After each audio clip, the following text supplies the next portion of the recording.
देखो, ये इसका जो प्रश्नावली 2A है, 2A के शेष सवाल आपके बचे हैं। आज हम वो आपको बताए देते हैं। हालांकि इसका तरीका तो हम आपको बता ही चुके हैं। इसमें प्रश्नावली 2A का क्वेश्चन नंबर 6। देखो इसमें क्या कह रहा है इस सवाल में। इस सवाल में कह रहा है कि व्यंजकों में एक पदी, द्विपदी और त्रिपदी मालूम कीजिए। ये सवाल आपको दिया गया है। तो उस दिन हम तुम्हें बात बता ही चुके हैं कि देखो इस सवाल में सभी तरीके के सवाल आपके आ जाएंगे।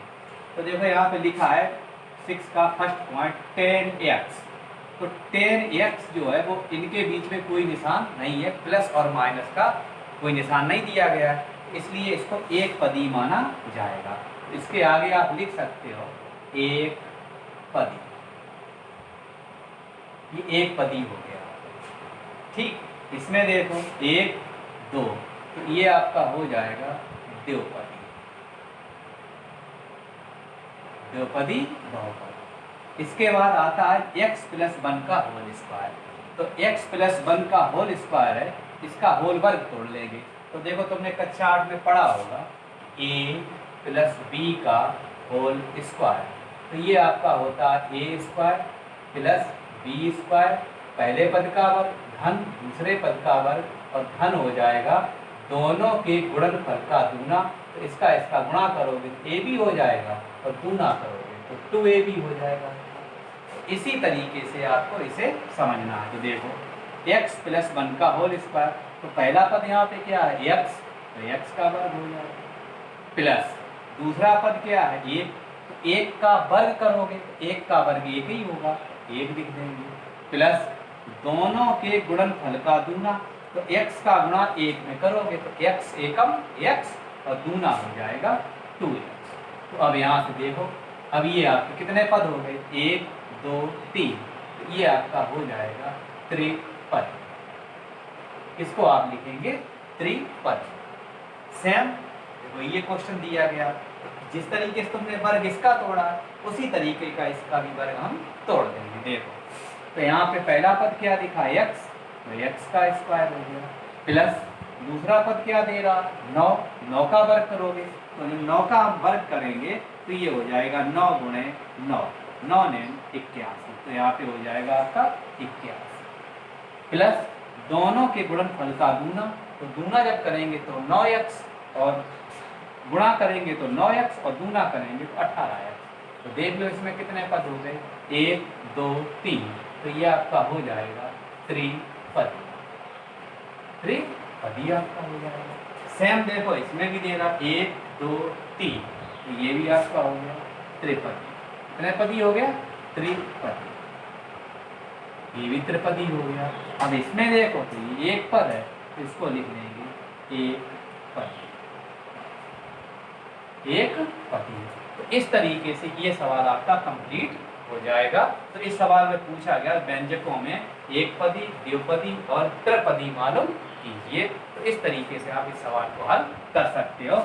इस तरीके के पॉइंट को ज्यादा ध्यान रखो कि होल वर्ग है तो धोखे में तुम ऐसा मत करना कि 1 और 2 इसको 2 पदी लिख दो, इसका होल वर्ग आपको तोड़ना पड़ेगा। इस तरीके सवाल आपका ये हल हो जाएगा। इसका आता है क्वेश्चन नंबर 7। ये आपका इसी प्रश्नावली का 7 नंबर दिया गया। बहुपदों को आरोही क्रम में लिखिए। आरोही क्रम में लिखिए। तो देखो इसमें 3 पॉइंट आपके दिए 1 2 3। तो देखो इसमें हम आपको बता रहे हैं आरोही क्रम में लिखवा रहा। तो अब इसमें क्या देखते हैं, पदों की घातों को हम देखते हैं। तो आरोही क्रम तुम्हें मालूम ही है, बढ़ता हुआ क्रम होता 1 2 3, ये बढ़ता हुआ क्रम है। तो सबसे पहले सबसे छोटा, फिर उससे बड़ा, फिर उससे बड़ा, फिर उससे बड़ा हम लिखेंगे। तो इनमें अब खास बात है वो क्या देखते हैं, घातों को देखते हैं। घातों को आरोही क्रम में लिखेंगे। जो इसके साथ में चर राशि के साथ में जो अंक लिखे हैं इससे हमें कोई लेना देना नहीं है। किसको देखेंगे हम, घातों को देखेंगे। तो देखो यहाँ पे इस पे घात दी गई 7, जब कोई घात ना लिखी हो, इसे यहाँ पे x लिख दिया और किसी ने पूछ दिया इसकी घात बताइए, तो इसकी घात फिर यहाँ पे 1 मानी जाएगी। तो देखो इसकी घात 1 हो गई, इसकी घात 8 हो गई, इसकी घात 2 देखो लिखी, इसकी घात 6 लिखी है, इसकी घात 5 लिखी है, यहाँ पे 7 लिखा है। तो देखो 7 जब अचर पद है तो अब इसमें चर पद अगर लिख रहे हैं तो x की घात अगर हम 0 का गुणा कर दें तो कोई इस पे अंतर नहीं पड़ेगा। x की घात 0, किसी की घात अगर 0 है तो उसका मान हमेशा 1 माना जाएगा। तो यहाँ पे इस तरीके के 7 को अगर हम ये मान लें 7x की घात 0, क्योंकि x की घात 0 का मान 1 होता है तो 7 एकम 7, कोई इस पे अंतर नहीं पड़ेगा। अब इसे तुम्हें किस क्रम में लिखना है? आरोही क्रम में लिखना। तो यहाँ हेडिंग डाल देंगे आरोही क्रम, आरोही क्रम। तो इसे आरोही क्रम में आपको लिखना है। तो देखो इसे आरोही क्रम में कैसे लिखेंगे? तो देखो यहाँ पे 7 घातें, इस पे 1, इस पे 8, इस पे 2, इस पे 6, इस पे 5, और इसको हमने किस तरीके लिखा?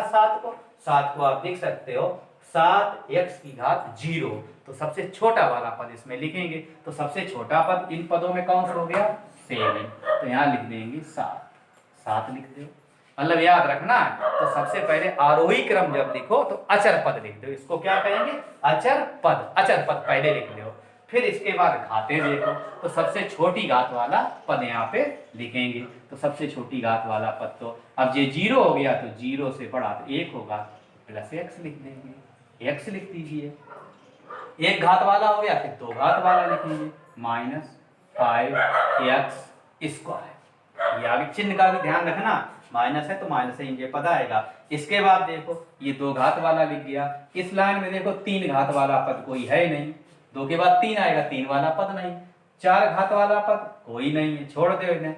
5 घात वाला है तो +2x की घात 5 इसे लिख देंगे। फिर आएगा इसमें 5 से बड़ा 6, तो +5x की घात 6 आएगा। फिर इससे बड़ा देखो 6 से बड़ा होता है 7 घात वाला पद ये लिखा है, इसे लिख देंगे 5x की पावर 7। चलो ये भी हो गया। फिर इससे बड़ी घात वाला देखेंगे 8 आएगा, तो +x की पावर 8। इस तरीके से ये आपका आरोही क्रम में लिख जाएगा। चलो एक सवाल इसका और हम बता देते, एक अपने इसकी प्रैक्टिस करना। फिर अब इसका देखो आरोही क्रम लिखना, आरोही क्रम, आरोही क्रम इसका लिखना है। तो इसे आरोही क्रम में लिखेंगे, बिल्कुल वही नियम लगाएंगे। सबसे पहले सब अचर पद लिख लेंगे। अचर पद 1 है तो 1 लिख दीजिए, 1 लिख दिया। इसके बाद फिर इसमें देखेंगे घात वाले पद, तो इस पे घात कितनी है? 3, इस पे घात कितनी है? 2, इस पे घात कितनी है? 5, इस पे है 1, तो फिर 1 घात वाला आ जाएगा, +x, फिर +x², x² लिख देंगे। फिर ये प्लस में माना जाएगा तो +x की घात 3, और फिर लिख देंगे -x की घात 5, x की घात 5। अब इसे तुम्हें बिल्कुल क्लियर करना हुआ करे तो पद गिन लिया, अगर 1 2 3 4 5 जो तुमने लिखे हैं 1 2 3 4 5, तो सभी पद लिख गए। तो इस तरीके से ये सवाल आपके दोनों हमने हल करवा दिए। अब तीसरा सवाल ये आरोही क्रम में तुम खुद लिखना और फिर इसे देखना इसका आंसर तुम सही बता पाते हो कि नहीं बता पाते हो। क्लियर? तो इस तरीके से इन बहुपदों को हम आरोही क्रम में लिख सकते हैं। इसके बाद क्वेश्चन नंबर आपका ये दे रहा आपका क्वेश्चन नंबर 1। अब इस सवाल में क्या दे रहा? अवरोही क्रम में लिखिए। तो इसे लिखेंगे आप अवरोही क्रम में। तो यहाँ पे हेडिंग डाल दी हमने अवरोही क्रम,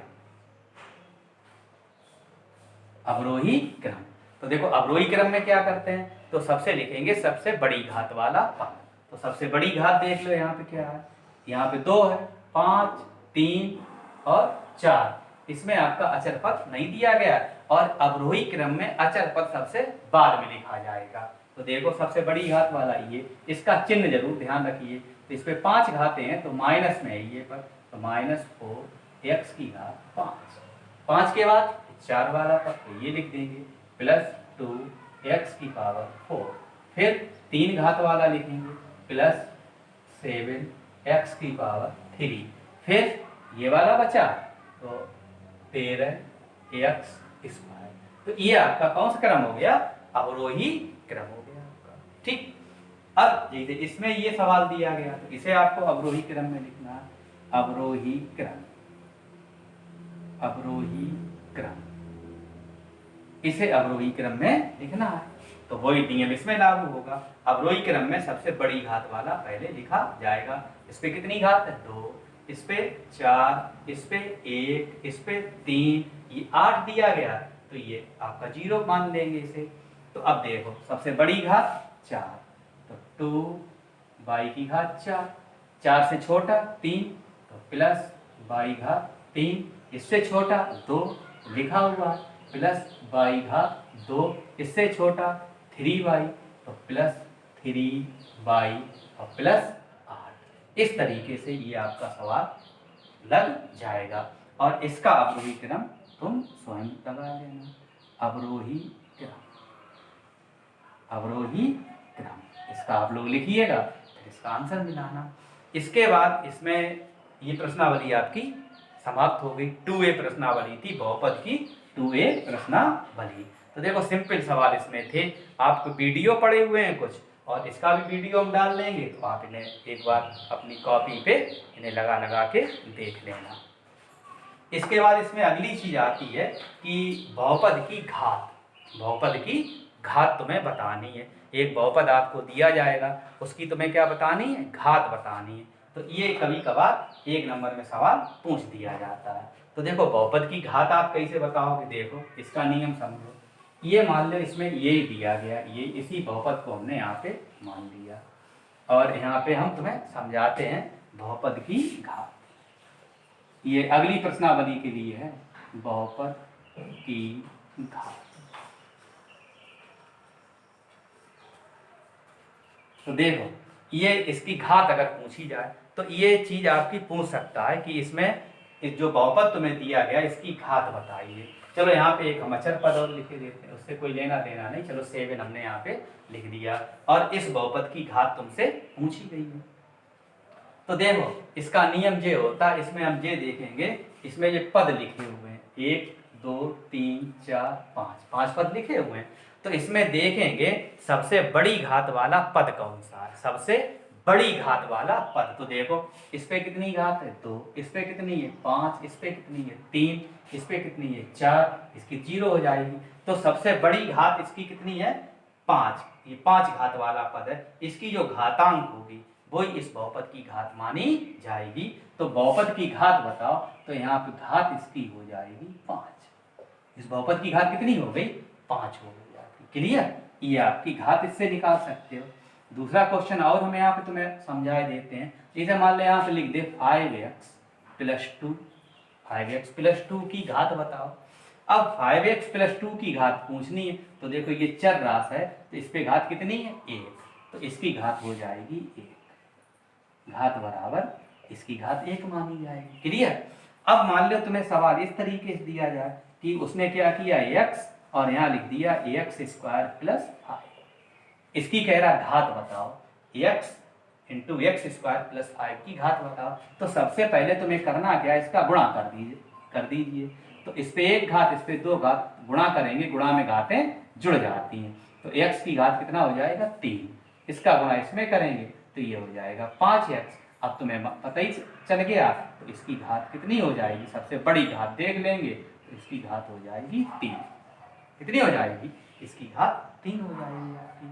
तो इस तरीके का सवाल अगर आपका आता है तो आप इस तरीके से बता सकते हो। हाँ, एक पॉइंट और तुम्हें बता देते हैं। जैसे यहाँ पे अचर पद दिया जाए, अचर पद, इधर 10 दे दिया उसने 10, और इस पे कह रहा है इसमें बहुपद की घात बताओ। तो इसको आप लिख सकते हो, 10 को क्या लिख सकते हो?